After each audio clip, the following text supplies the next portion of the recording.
The envelope felt heavy in my hands as I stood at the entrance of the Riverside Country Club. Inside was a donation check for the Children's Hospital, $250 made out in my son's name. I had been saving for 3 months to afford it.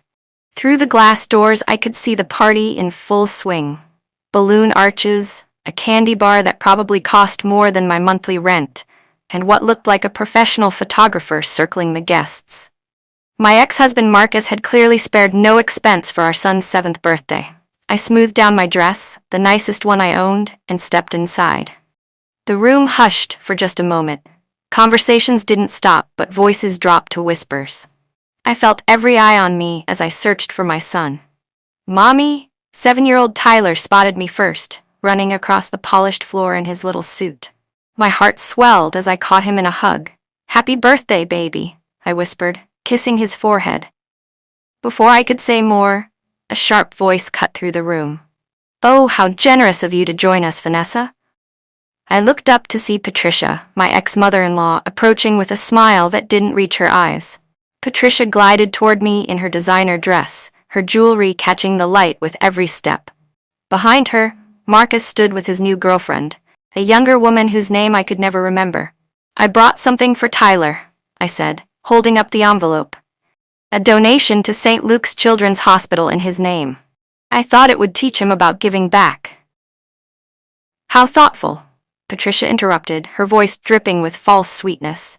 She plucked the envelope from my hands before I could react. "Let me just put this with the other gifts." I watched helplessly as she walked toward the gift table, positioned right in the center of the room.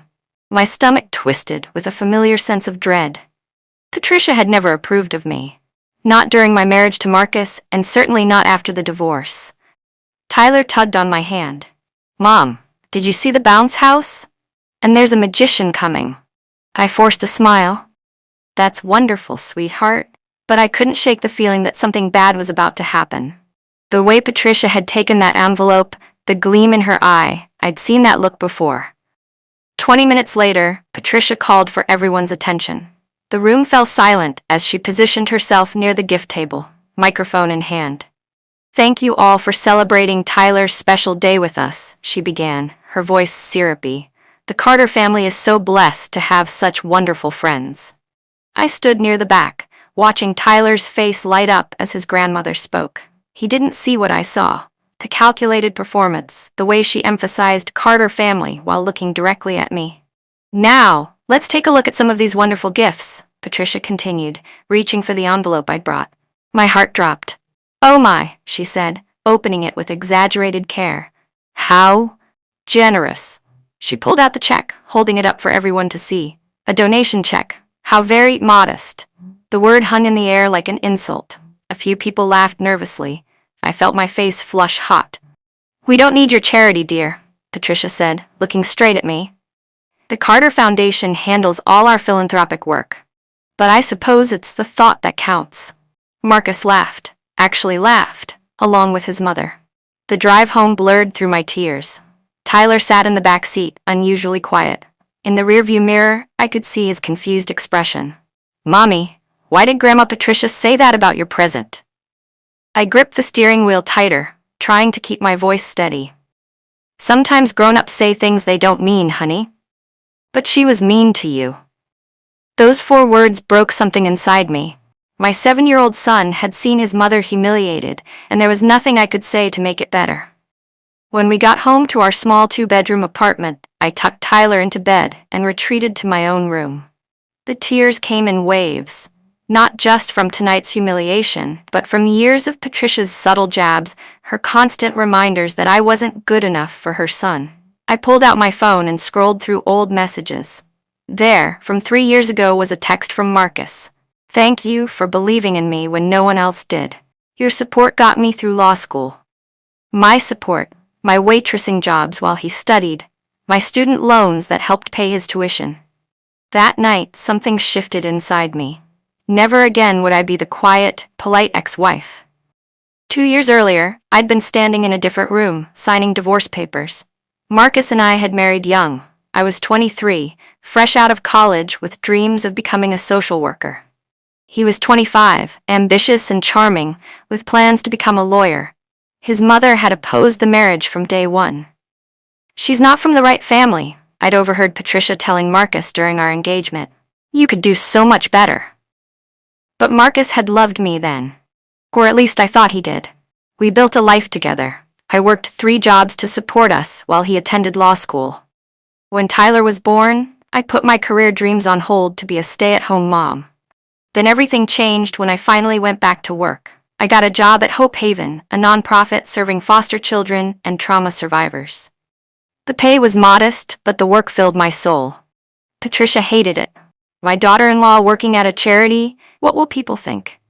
She poisoned Marcus against me slowly, methodically. Within 6 months, he'd filed for divorce, citing irreconcilable differences. His lawyer, paid for by Patricia, made sure I got almost nothing. After the divorce, I moved into a cramped apartment in a neighborhood Patricia called unfortunate. Every penny counted. I bought clothes at thrift stores, cooked every meal at home, and took the bus to save on gas. Tyler spent weekdays with me and weekends with Marcus. Those weekday evenings were precious. Homework at the kitchen table, bedtime stories, his little hand in mine as we walked to the park. At Hope Haven, I poured myself into the work. The children I served reminded me why I'd chosen this path. 12-year-old foster kids who'd never had a birthday party. Teenagers aging out of the system with nowhere to go. Every success story gave me strength. But I couldn't ignore the sting of seeing Marcus's social media posts. Fancy restaurants, weekend trips, the new car. He'd made partner at his firm, likely with Patricia's connections. Meanwhile, I was deciding between paying the electric bill and buying Tyler new shoes. The contrast was stark, and Patricia made sure I never forgot it. A month after Tyler's disastrous birthday party, my phone rang. Marcus's name flashed on the screen. "We need to talk about Christmas," he said without preamble. "What about it?" "Mom wants Tyler for Christmas Eve this year. Family tradition." I bit back my initial response. Legally, it was my year for Christmas Eve. Marcus, the custody agreement. "Come on, Vanessa, don't be difficult. Mom's planning a big family gathering. Tyler should be there." The old me would have given in, but something had changed that night at the party. "No," I said simply. Silence on the other end. "Then what?" I said no. "It's my year per our agreement." "You're being selfish." "I'm following the custody order that your lawyer wrote," I replied, keeping my voice calm. "Tyler will be with me Christmas Eve." Marcus sputtered for a moment before hanging up. I stared at my phone, heart pounding. It was a small victory, but it felt enormous. That weekend, when Tyler came home from Marcus's house, he hugged me extra tight. "Dad said you're being mean about Christmas." I knelt down to his level. "Tyler, do you want to spend Christmas Eve with me?" His little face lit up. "Yes! Can we make cookies like last year?" "Absolutely." I hugged him close, feeling stronger than I had in years. 3 months after the birthday party, my director called me into her office at Hope Haven. "Vanessa, I'm retiring next month," Claire said, her kind eyes crinkling with her smile. "I've recommended you for my position, Director of Community Development." I stared at her, stunned. "Me? But I've only been here 2 years." "And in those 2 years, you've increased our volunteer base by 40% and started 3 new programs. You're the right person for this job." The position came with a significant raise and new responsibilities, including managing partnerships with local businesses and foundations. My mind raced with possibilities. "There's one thing you should know," Claire added. "One of our biggest partners is the Carter Foundation." My stomach dropped. Patricia's foundation, the same organization she'd thrown in my face at Tyler's party. "I understand if that's uncomfortable," Claire said gently. She knew my history. I took a deep breath, thinking about that night, about Patricia's mocking voice, about Marcus's laugh. Then I thought about the children we served, the families who needed help. "I can handle it," I said firmly. Claire smiled. "I thought you might say that." 2 weeks later, I sat in the boardroom of the Carter Foundation, waiting for my first partnership meeting. I dressed carefully, professional but confident, with the new blazer I'd splurged on. The door opened and board members filed in. Then Patricia entered, her eyes widening as she spotted me. "Vanessa?" Her voice carried genuine surprise. "What are you doing here?" "I'm the new Director of Community Development at Hope Haven," I said calmly, standing to shake hands with the board chairman. "I'm looking forward to strengthening our partnership." The chairman, an older gentleman named Mr. Thompson, beamed. "We've heard wonderful things about your work, Ms. Brooks. Your innovative programs have really made an impact." I caught Patricia's expression, a tight smile that didn't hide the fury in her eyes. She sat stiffly through the meeting as I presented Hope Haven's annual report and proposals for expanded collaboration. "Excellent presentation, Mr. Haying," Thompson said when I finished. Several board members nodded in agreement. Patricia said nothing, but her silence spoke volumes. For the first time in years, we weren't playing on her terms. Over the next month, I attended 3 more Carter Foundation meetings. Each time, I was professional, prepared, and confident. Each time, Patricia's smile grew tighter. The other board members warmed to me quickly. They appreciated my detailed reports, my clear vision, and my passion for the work. Several pulled me aside after meetings to share their own ideas or ask questions about Hope Haven's programs. But Patricia wasn't done trying to undermine me. In the 4th meeting, she interrupted my presentation. "This all sounds lovely, but I'm concerned about Miss Brooks's experience level. Can someone so new to leadership really manage such complex partnerships?" The room fell silent. I felt the old familiar shame trying to rise up, but I pushed it down. "That's a fair question," I said evenly. "Let me share some metrics." I pulled up a slide showing Hope Haven's growth under my leadership, increased funding, new programs, measurable outcomes for the families we served. Mr. Thompson nodded approvingly. "These numbers speak for themselves, Patricia. I think we're in excellent hands." Patricia's jaw tightened. After the meeting, she cornered me in the hallway. "You think you're so clever, don't you?" I met her gaze steadily. "I think I'm good at my job." Patricia's attempts to discredit me continued. She questioned my budgets, challenged my proposals, and made pointed comments about inexperienced leadership whenever possible. But something interesting happened. The more she pushed, the more other board members rallied around me. They saw through her tactics. A young board member named Amanda pulled me aside after one particularly contentious meeting. "Don't let Patricia get to you. She's done this to others before." "Really?" Amanda nodded. "She doesn't like anyone who threatens her control. But several of us are tired of her bullying. Keep doing what you're doing." I started building genuine relationships with the other board members, over coffee, over lunch, in hallways after meetings. I listened to their concerns, their visions for the Foundation's future. Slowly, I earned their trust. Meanwhile, I documented every snide comment Patricia made, every attempt to undermine me. I didn't know if I'd ever need the evidence, but I kept careful records. At home, Tyler was thriving. My new salary meant we could afford small luxuries. Pizza night once a week, new books, a trip to the zoo. He noticed the change in me too. "You seem happy, Mommy," he said one evening. I kissed his forehead. "I am, baby. I really am." 3 months into my new role, I made a discovery that would change everything. I was reviewing Foundation records, looking for potential corporate sponsors, when I noticed something odd. The Carter Foundation's annual gala, their biggest fundraiser, was scheduled for 6 months away. But the preliminary budget seemed inflated. I dug deeper, comparing past year's expenses. The venue costs had doubled, catering had tripled, yet the expected attendance was the same. Something wasn't right. I brought my concerns to Amanda privately. She frowned as she looked at the numbers. "This has Patricia's fingerprints all over it," Amanda said. "Last year we had questions about expense reporting too, but she shut down any discussion." "What should we do?" "I'll talk to Mr. Thompson." Quietly. Over the next week, Amanda and I compiled a detailed analysis. We weren't accusing anyone of wrongdoing. We simply raised questions about fiscal responsibility. Mr. Thompson called a special finance committee meeting. Patricia arrived looking annoyed. "This is highly irregular," she said. "I've run this gala for 15 years. And we appreciate that," Mr. Thompson said diplomatically. "But Vanessa has raised some valid questions about our budgeting process." Patricia's eyes flashed to me with pure venom. The finance review revealed that while nothing illegal had occurred, the Foundation had been overspending significantly under Patricia's leadership. Money that could have gone to programs was being spent on elaborate events. "Perhaps it's time for fresh thinking," Mr. Thompson suggested carefully. "Vanessa, Would you be willing to consult on this year's gala? Patricia's face went white. That's not necessary. I think it's an excellent idea, another board member interjected. We need to modernize our approach.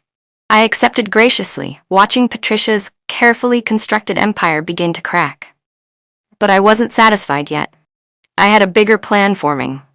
Over the next month, I reached out to every contact I'd made in my nonprofit work. I called in favors, made pitches, and worked late into the night. Tyler would fall asleep on the couch while I typed emails and made spreadsheets. "What are you working on?" he asked one evening. "Something special," I said, brushing his hair back. "Something really special." I was assembling the largest pooled donation Hope Haven had ever coordinated. Multiple foundations, corporate sponsors, and individual donors, all contributing to one massive gift. And I knew exactly where I wanted to present it. The Carter Foundation's annual gala was 2 weeks away. Patricia and I had maintained a cold professionalism during planning meetings, but the tension was palpable. I had one final card to play. I requested a private meeting with Mr. Thompson. In his office, I laid out my proposal. Hope Haven and our partner organizations have assembled a significant donation for the Carter Foundation, I explained. $250,000 specifically designated for the Children's Hospital wing the foundation supports. His eyes widened. "That's extraordinary, Vanessa. When were you planning to announce this?" "At the gala. With one condition." I paused. "The donation is being made in honor of Tyler Carter, my son." Understanding dawned on his face. He'd heard the office gossip about Patricia's treatment of me. "A tribute to your son," he said slowly. "I think that's perfect and appropriate." "Patricia won't like it." "Patricia doesn't control this board," he said firmly. "This is about the foundation's mission. We'd be honored to accept such a generous gift." I left his office, feeling lighter than I had in years. The gala would be my moment. Not for revenge exactly, but for reclaiming my dignity in the most public way possible. The night of the gala arrived. The Grand Riverside Hotel ballroom glittered with hundreds of candles, crystal chandeliers, and elegantly dressed guests. I'd bought a new dress for the occasion. Nothing extravagant, but beautiful and professional. Tyler was staying with my sister for the night. I'd told him about the donation, and his eyes had filled with tears. "You did that for me?" he'd whispered. "Of course, baby. Everything I do is for you." Now, I stood at the edge of the ballroom watching Patricia in her element. She held court near the stage, accepting compliments, directing staff, basking in the attention. She had no idea what was coming. The program began with dinner, followed by speeches from various board members. Patricia took the stage to thunderous applause, launching into her annual address about the foundation's mission and accomplishments. I watched calmly, my heart steady. Amanda caught my eye from across the room and gave me an encouraging nod. Then Mr. Thompson took the microphone. "Before we conclude, I have a very special announcement." Patricia smiled, probably expecting more praise.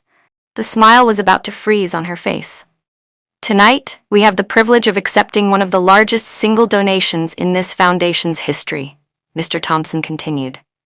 $250,000 designated specifically for St. Luke's Children's Hospital. Gasps rippled through the crowd. Patricia's smile faltered slightly. "This generous gift comes from Hope Haven and their partner organizations, coordinated by their Director of Community Development." He paused for effect. "Vanessa Brooks." The room erupted in applause. I stood, feeling hundreds of eyes turn toward me. Across the room, I saw Marcus standing with his girlfriend, his mouth literally hanging open. Patricia's face had gone completely white. "The donation is being made in honor of Tyler Carter," Mr. Thompson added, "to inspire the next generation of philanthropists." The applause grew louder. People stood, a standing ovation, for me, for my work, for my son. I made my way to the stage, accepting the microphone with steady hands. Patricia stood frozen beside the podium, unable to move, unable to speak. "Thank you," I said simply. "This donation represents the combined efforts of so many organizations dedicated to helping children. We're honored to support the incredible work of St. Luke's." Cameras flashed. Reporters scribbled notes. Social media posts were already going up. I could see phones raised throughout the room. As I descended from the stage, people swarmed me with congratulations. Board members, donors, community leaders, everyone wanted to shake my hand, thank me, tell me how inspired they were. Patricia had disappeared. I found her 20 minutes later in the restroom, gripping the marble counter, her careful makeup smudged. "You did this to humiliate me," she hissed when she saw me. I met her eyes in the mirror. "I did this to honor my son, the same son whose birthday party you used to humiliate me." "Everything I've worked for is still intact," I interrupted. "The foundation is fine. Better than fine. But it's not about you anymore, Patricia. It never should have been." I turned to leave, then paused. "You said you didn't need my charity, but the children we serve do. That's what matters." Her reflection in the mirror showed a woman whose world had just shifted on its axis. For the first time, she had no sharp comeback, no cutting remark. I walked out, leaving her there with her shattered pride. The gala's success rippled through the community. By morning, the local news had picked up the story. "Record donation made by local nonprofit leader," read one headline. Another focused on the human interest angle. "Single mother honors son with massive charity gift." My phone wouldn't stop buzzing with calls and texts. Old friends reached out. Colleagues congratulated me. But the most surprising message came from Marcus. "Can we meet? I need to talk to you, please." We agreed to meet at a coffee shop near my office. When he arrived, he looked different, smaller somehow, less sure of himself. "That was quite a statement last night," he said, sitting across from me. "It wasn't a statement. It was genuine philanthropy." He winced. "I know. That's what makes it worse." He stared at his coffee cup.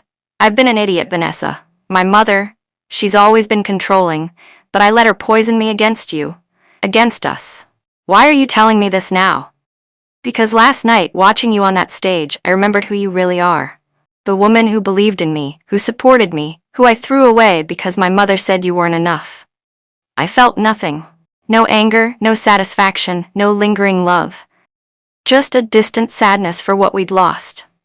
"I'm not looking for forgiveness," Marcus continued. "I don't deserve it, but I want you to know that I'm sorry. For the divorce, for how you were treated, for laughing at that birthday party. I'm ashamed of who I've become." "Tyler loves you," I said quietly. "He deserves a father who sees him clearly, not through Patricia's lens." "I know. I'm working on that." He paused. "Mom's not taking last night well. She's talking about stepping down from the board." "That's her choice. Is it, or did you orchestrate this whole thing to push her out?" I met his eyes steadily. "I orchestrated nothing. I did my job. I served the mission. If Patricia can't handle someone else getting recognition, that's her problem." He nodded slowly. "You've changed." "I grew up," I corrected. "I had to." We finished our coffee in silence. As we left, Marcus touched my arm. "For what it's worth, you're an amazing mother. Tyler's lucky to have you." "I know," I said simply, because I finally believed it. A week after the gala, Mr. Mott Thompson called an emergency board meeting. When I arrived, the tension in the room was palpable. Patricia sat at her usual seat, but something was different. She looked smaller, defeated. "We need to discuss the foundation's leadership structure," Mr. Thompson began. "Several board members have raised concerns about our current direction." What followed was a careful, diplomatic conversation about fresh perspectives and new energy. But the message was clear. Patricia's grip on the foundation was slipping. "I think it's time for me to step back," Patricia said suddenly, her voice tight. "Perhaps take a smaller role." The relief in the room was tangible. "We appreciate your years of service," Mr. Thompson said diplomatically, "and we hope you'll stay involved in an advisory capacity." After the meeting, Amanda hugged me in the hallway. "You did it. You actually did it." "I didn't do anything except my job." "Exactly. You showed everyone what real leadership looks like." But my victory felt hollow. I hadn't wanted to destroy Patricia. I just wanted to be seen, to be respected, to be valued for the work I did. A month later, I took Tyler to St. Luke's Children's Hospital for a special tour. The new playroom, funded partly by our donation, was nearly complete. Tyler's eyes widened as we walked through the bright, cheerful space. "This is because of us?" "Because of a lot of people working together," I corrected gently. "But yes, we helped make it happen." A plaque on the wall read, "In honor of Tyler Carter, may this space bring joy and healing." Tyler traced the letters of his name with his finger. "Mom, why did you do this?" I knelt beside him. because when I was really sad, helping other people made me feel better. I wanted to teach you that we're lucky, and with luck comes responsibility. To help others? Exactly. He hugged me tight. I love you, Mommy. I love you too, baby, more than anything. As we left the hospital, my phone rang. Patricia's name appeared on the screen. I almost didn't answer, but curiosity won out. Vanessa. Her voice was quiet, stripped of its usual superiority. I need to ask you something. Go ahead. The board is considering replacing me entirely. Could you speak on my behalf? I stood in the hospital parking lot, phone pressed to my ear, Tyler playing nearby. Patricia's request hung in the air. Why would I do that? I asked finally. Because despite everything, I do care about that foundation. It's been my life's work. Her voice cracked slightly. I know I don't deserve your help. I know I treated you terribly, but I'm asking anyway. I thought about all the humiliation, the casual cruelty, the birthday party. Part of me wanted to tell her no, to let her experience what it felt like to be dismissed. But I thought about Tyler, about the values I wanted to teach him. I'll speak to the board, I said slowly. Not because you deserve it, but because the foundation needs experienced voices, just different ones, quieter ones. Silence. Then, barely audible, thank you. The next board meeting, I did exactly that. I spoke about the value of institutional knowledge while advocating for new leadership structures. The board compromised. Patricia could stay in an advisory role, but the foundation would bring in a new executive director. It wasn't perfect, but it was fair. And fairness, I'd learned, mattered more than revenge. 6 months after the gala, my life looked completely different. Hope Haven had tripled its funding. I'd been invited to speak at nonprofit conferences. Tyler was thriving in school, his confidence growing along with mine. Marcus and I had settled into a functional co-parenting relationship. He'd started standing up to Patricia more, though old habits died hard. His girlfriend had left him. Apparently dating a man controlled by his mother wasn't appealing, and he was alone, figuring himself out. Patricia and I maintained a professional distance. She attended board meetings but spoke less, listened more. Once after a meeting she approached me carefully. How do you do it? She asked. Balance everything. Your job, Tyler, staying sane? One day at a time, I answered honestly, and by accepting help when I need it. She nodded slowly, and I saw something in her face I'd never seen before, respect. Maybe even a hint of regret. We weren't friends, we'd never be friends, but we'd found a way to coexist that didn't require one of us to be diminished. Tyler's 8th birthday approached, and this time I was hosting. Not at a country club, not with elaborate decorations, just a party at our apartment complex's community room with his school friends. Marcus called a week before. Mom wants to come to the party. She's been different lately, quieter. It's Tyler's choice, I said. When I asked Tyler, he thought for a moment. Will she be mean to you? I don't think so, but if she is, I can handle it. He nodded seriously. Okay, she can come, but tell her no fancy presents. I like your presents better. The party was simple. Pizza, cake, games in the park. 20 kids running around, laughing, happy. Patricia arrived alone, carrying a modest gift.